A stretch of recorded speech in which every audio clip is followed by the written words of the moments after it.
What's up everyone, Patrick here, welcome back, and in this video what we got to do is graph each of these lines here. So starting with number 1, we got 4x minus y is equal to 1. So what I'm going to do is I'm actually going to take this and I'm going to put in y equals mx plus b format. So I'm going to isolate for this y, so I'll bring the y over, and then I'll bring the 1 over. So we would end up with y equals 4x minus 1, like that.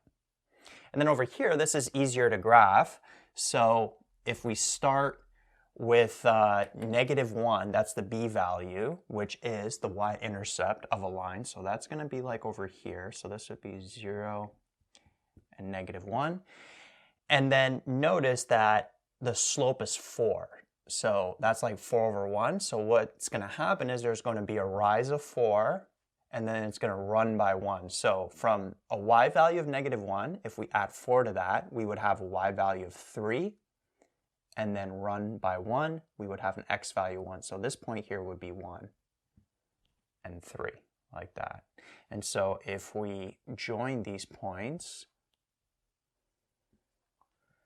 that's how that line would look. So perhaps not to scale, but I just put 2 points here, the coordinates of them, and then join them. Moving on to number 2, we got 2x plus 3y is equal to 0. Same thing, I'm going to take this and I'm going to put it into y equals mx plus b form. So the 2x I'll bring over. So we'll have 3y is equal to -2x. And then divide everything by 3, so we'll have y equals -2 over 3x, like that. Now notice in this case the b value is 0. There's like a +0 over here. And so this line, it's going to go through the origin, right? That's a y value of 0. The y-intercept is 0. Whenever you have a line just in general, where it's y equals mx without a b value, it's always going to be going through the origin. Now notice that the slope is a negative slope. And so the -2 means that instead of rising up, we're going to rise down by 2. So that's going to take us to a y value of -2. And then we're going to run by 3. The run is always positive. It's always going in the right. It's the rise that changes. It either goes up if this is positive or it goes down if it's negative. So if we run by 3, that would be over here.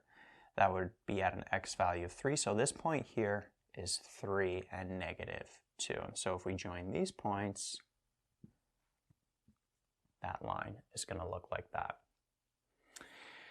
And then moving on to number 3, we got 4x plus 3y. I'm going to erase these here. 4x plus 3y is equal to 6.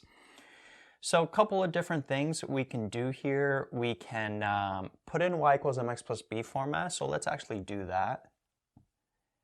You can also find the intercepts. So I'll show that. I'll show a second way to do that in a sec. But if we put it into y equals mx plus b format, bring the 4x over, and then divide everything by 3. So we would end up with y equals -4 over 3x, and then 6 divided by 3 would give us 2, like that.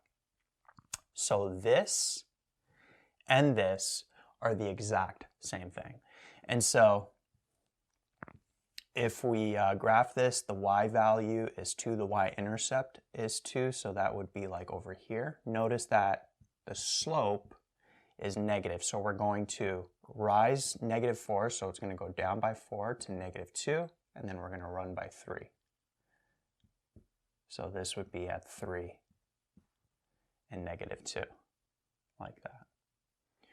Right? And so that's how this line would look. Now another way you can do this is you could find the x and y intercepts. So for example, if we were finding the x-intercept, we plug in 0 for y. That would go away. So we'd have 4x equals 6, divide both sides by 4. So x would be 6 over 4, which is 1.5, which is over here. So this is like 1.5 and 0. And then if we wanted to find the y-intercept, plug in 0 for x, 3y equals 6, divide both sides by 3, we would get y equaling 2. So we'd have these 2 points, and then we can connect those. So that's another way that you can graph it.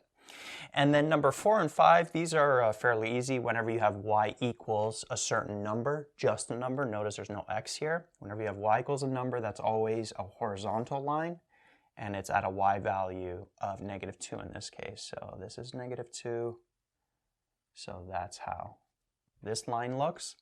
And then x equals a number, that's always going to be a vertical line. So x equals -3, that's going to be over here. So that's how that line looks.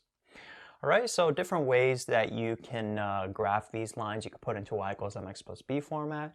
You can find the intercepts, and then just be careful with the horizontal and the vertical lines.